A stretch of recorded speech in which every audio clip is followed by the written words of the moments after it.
എൻ്റെ രണ്ടാമത്തെ മകൻ എബിയുടെ മകൻ ജോയലിൻ്റെ ശൈശവ ദശയിൽ ഞാൻ അവരോടൊരുമിച്ച് പാർത്തിരുന്ന കാലയളവായിരുന്നു. അപ്പോൾ കുഞ്ഞിൻ്റെ ബാലലീലകളും അവൻ്റെ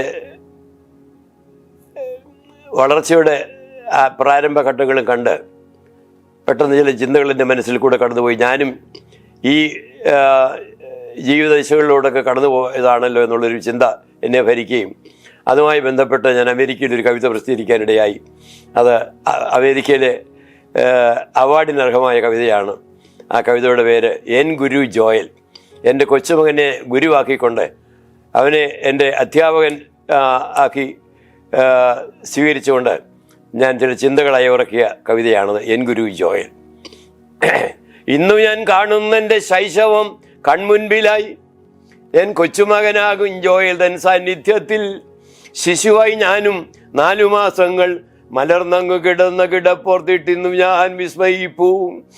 ജോയൽ, നീ ഉരുണ്ടെന്ന് കമഴ്ന്നു വീണിടുമ്പോൾ, നിൻ മുഖം ക്ഷതമേറ്റു നീ ഏറ്റവും പുളയുമ്പോൾ, നിന്നിൻ മാതൃഹൃദയത്തിൻ തുടിപ്പും വേദനയും ഇന്നു ഞാൻ നേരിൽ കാണുക.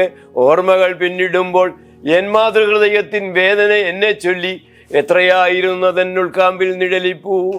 ഇന്നു നീ ആനയായി എൻ മുൻപിൽ നടക്കുമ്പോൾ, പണ്ടു ഞാൻ ആനയായതെൻ മുൻപിൽ തെളിയുന്നു. നിൽക്കുവാൻ നടക്കുവാൻ നീ ഏറെ വീണിടുമ്പോൾ, നടപ്പു പഠിക്കുവാൻ വീഴ്ചയുണ്ടറിയൂ ഞാൻ.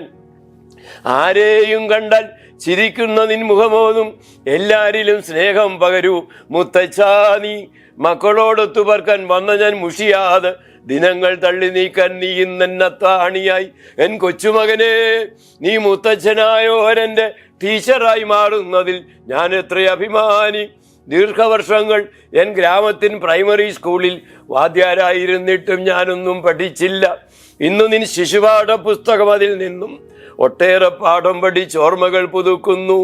ദിനങ്ങൾ കൊഴിയുമ്പോൾ പാഠങ്ങൾ പുതുപുത്തൻ, ഓരോ പാഠവും എന്നിൽ ആനന്ദം പകരുന്നു.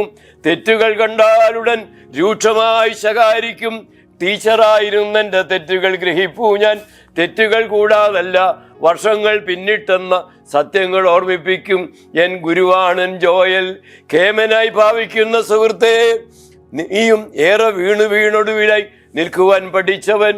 ഓർക്കുക വല്ലപ്പോഴും പിന്നിട്ട വഴികളെ, ഭാവിയോടുര ചെയ്യൂ നിൻ ബാലപാഠങ്ങളെ. പൂർണ്ണനായി മാറാൻ വെമ്പൽ കൊള്ളുന്ന സ്നേഹിതാനി, നിൻ സൃഷ്ടാവു മാത്രം പൂർണ്ണൻ, സൃഷ്ടി അപൂർണമാണെന്നും.